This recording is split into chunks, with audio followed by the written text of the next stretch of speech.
Bye माँ, मैं निकल रही हूँ। और हाँ, भूलना मत, दोपहर के खाने से पहले दवा जरूर खा लेना, कह पल्लवी ऑफिस जाने लगी। तभी ललिता ने उसे रोक कर कहा, यह पकड़ो टिफिन, रोज भूल जाती हो। और हाँ, पहुँचते ही फ़ोन ज़रूर कर देना। मैं भूल भी जाऊँ तो क्या आप भूलने देते हो माँ? पकड़ा ही देते हो खाने का टिफिन, लाड़ दिखाते हुए पल्लवी ने कहा। तो ललिता भी प्यार के साथ नसीहतें देने लगी कि वह कैंटीन में कुछ ना खाए। हाँ हाँ, नहीं खाऊंगी मेरी माँ। वैसे याद है ना, शाम को 5 बजे आप तैयार रहना, मैं जल्दी आने की कोशिश करूंगी। यह बात पल्लवी ने इशारों में कही तो ललिता ने भी इशारों में ही जवाब दिया कि वे तैयार रहेंगी। क्या इशारे हो रहे हैं दोनों के बीच? ललिता और पल्लवी को इशारे में बात करते देख विपुल ने कहा। देख लो पापा, जरूर यहाँ सास बहू और साजिश चल रही है। विपुल की बात सुन शंभू जी भी हंसे बिना नहीं रह पाए, मगर विपुल तो अपनी माँ के पीछे ही पड़ गया, यह जानने के लिए कि इशारों में पल्लवी ने उनसे क्या कहा।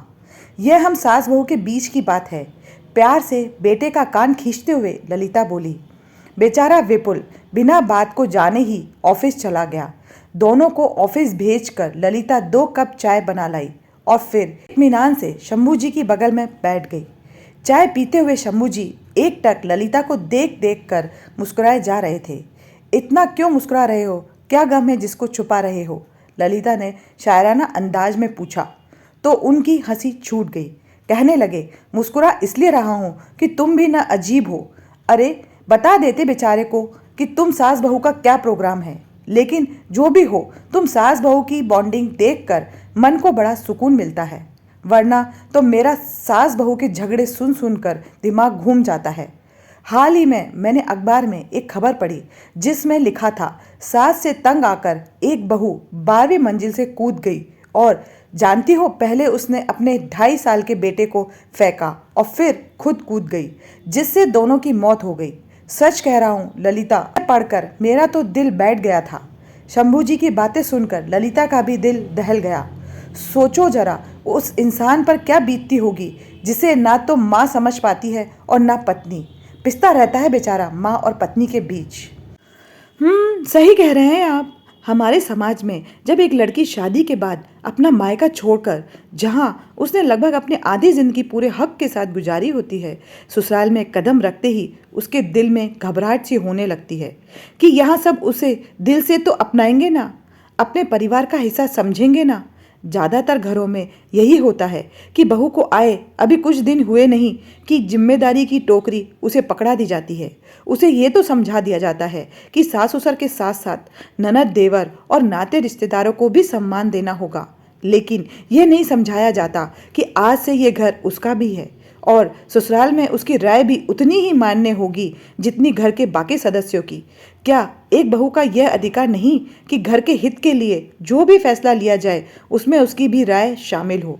क्यों सास को लगने लगता है कि बहू आते ही उससे उसका बेटे को छीन लेगी? अगर ऐसा ही है तो फिर ना करे, वे अपने बेटे की शादी रखे अपने आंचल में ही छिपाकर। अगर शादी के बाद बेटा अपने परिवार को कुछ बोल जाए तो सबको यही लगने लगता है कि बीबी ने सिखा दिया होगा उसे ऐसा बोलने के लिए, और यही झगड़े की जड़ है। हर बात के लिए बहू को ही दोषी ठहराया जाने लगता है, और तो और उसके मायके को भी नहीं छोड़ते लोग। कहते हुए ललिता की आंख गीली हो गई, जो शंभू जी से भी छिपी न रह पाई। वे समझ रहे थे कि आज ललिता के मन का गुबार निकल रहा है और वह वही सब बोल रही है जो उसके साथ हुआ है। उन्हें भी तो याद है, कभी उनकी माँ ने ललिता को चैन से जीने नहीं दिया। बात बात पर ताने उल्हाने, गाली गलौज, यहाँ तक कि थप्पड़ भी चला देती थी वे ललिता पर, और बेचारी रो कर रह जाती। लेकिन क्या कोई भी लड़की अपने मायके की बेइज्जती सहन कर सकती है भला? जब ललिता की सास उसके मायके के खिलाफ कुछ बोल देती तो उससे सहन नहीं होता और वह पलटकर जवाब दे देती। यह बात उनकी माँ की बर्दाश्त से बाहर चली जाती। गुजरते हुए कि अगर फिर कभी ललिता ने कैंची की तरह जवान चलाई तो वे उसे हमेशा के लिए उसके मायके भेज देंगी, क्योंकि उनके बेटे के लिए लड़कियों की कमी नहीं है। बेचारे शंभू जी भी क्या करते, खून का घूंट पीकर रह जाते, पर अपनी माँ से कुछ कह ना पाते। अगर कुछ बोलते तो जोरू का गुलाम कहलाते, और पहले के जमाने में कहाँ बेटे को इतना हक होता था वह पत्नी की तरफदारी में कुछ बोल सके। मैंने तो पहले ही सोच लिया था शंभू जी कि जब मेरी बहू का गृह प्रवेश होगा तो उसे सिर्फ कर्तव्यों, जिम्मेदारियों और फर्ज की टोकरी ही नहीं थमाऊंगी, वरन उसे उसके हक और अधिकार का गुलदस्ता भी दूंगी, क्योंकि आखिर वह भी तो अपनी ससुराल में कुछ उम्मीदें लेकर आएगी। और अगर तुम्हारी बहू ही अच्छे विचारों वाली नहीं आती तब तब कैसे निभाती उससे? शंभू जी ने पूछा। अपने पति की बातों पर वे हंसी और फिर कहने लगी, मैंने यह भी सोचा था कि शायद मेरी बहू मेरे मन मुताबिक न आए, लेकिन फिर भी मैं उससे निभाऊंगी, उसे इतना प्यार दूंगी कि वह भी मेरे रंग में रंग जाएगी। जानते हैं शंभू जी, अगर एक औरत चाहे तो फिर चाहे वह सास हो या बहू, अपने रिश्ते को बिगाड़ भी सकती है, और चाहे तो अपनी सूझबूझ से रिश्ते को कभी न टूटने वाले पक्के धागे में पिरो कर भी रख सकती है। हर लड़की चाहती है कि वह एक अच्छी बहू बने, पर इसके लिए सास को भी तो अपनी जिम्मेदारी समझनी होगी ना। अगर घर के किसी फैसले में बहू की सहमति ना ले, उसे पराई समझे, तो वह हमें कितना अपना पाएगी? बोलिए। उफ, बातों बातों में समय का पता ही नहीं चला।